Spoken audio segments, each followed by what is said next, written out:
On our way to Geneva airport, our flight was at 2:00. We got in line, we checked in, and then the agent thought there was some kind of restriction, thinking we're flying to the UK. And I said, no, we're flying to Dublin, and I showed her my confirmation email. So she couldn't really understand what was happening, so she brought over the supervisor. I showed him that we had the proof from the airline having confirmed Daisy to fly. And then he went and jumped through as many hoops as he could to get us on the flight. But Swissport overruled, even though we had emails from Dublin Airport saying they have no issue accepting the dog. An email from Swiss saying they were so happy for us to go on our holiday with the dog.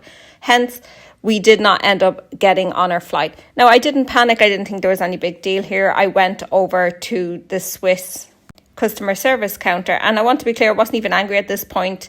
I was like, right, they're going to get me home. They are partners with how many different airlines, and I know most of them are pet friendly, so I wasn't worried. There was nobody at the counter in terms of customers. I was the only one there, and they basically told me it wasn't their problem, that I needed to call the customer service desk. And I told them I don't have a phone, because in Switzerland with roaming, it's a whole other story. I asked could I use their phone. They told me absolutely not, and to get lost. And I'm being polite when I say they told me to get lost. So now I'm stranded in Geneva on Christmas with the dog, no flight, no phone, and the airline that caused this won't even help me. So I went over to the KLM desk because I've flown KLM so many times with Daisy and I trust them. So the agent was lovely and explained that with a pet, you need 24 to 48 hours to actually get them. So there's no same day booking. He pointed to a travel agency desk in the airport and we went over to see them. So one girl, one desk, and she spent over an hour trying to route us home. But with airlines, there's pet quotas on the holidays and made it very hard to actually fly.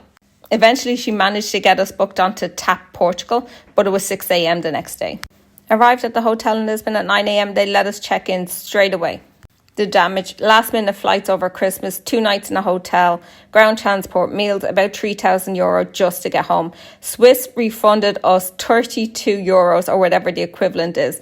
They didn't refund our ticket, they ignored my messages, and when they did reply, it was a copy paste response that had nothing got to do with what I said. They never once acknowledged what happened. I actually hired a lawyer in Switzerland to help us get our money back. And still this day, over a year later, they still have not helped us. So when people are asking why I give 1.5 out of 5 and not lower, is because when Swiss works, it works. But when it doesn't, you're stranded. Their customer service is terrible. And compare that to KLM, where I know these people move mountains and have moved mountains to get me home. That's the difference. Here's the thing that gets me. Since this has happened, they've changed everything. They've changed how to add the pet to the booking. So you book with your flight at the time. And now they fly into Dublin Airport. So if you're trying to tell me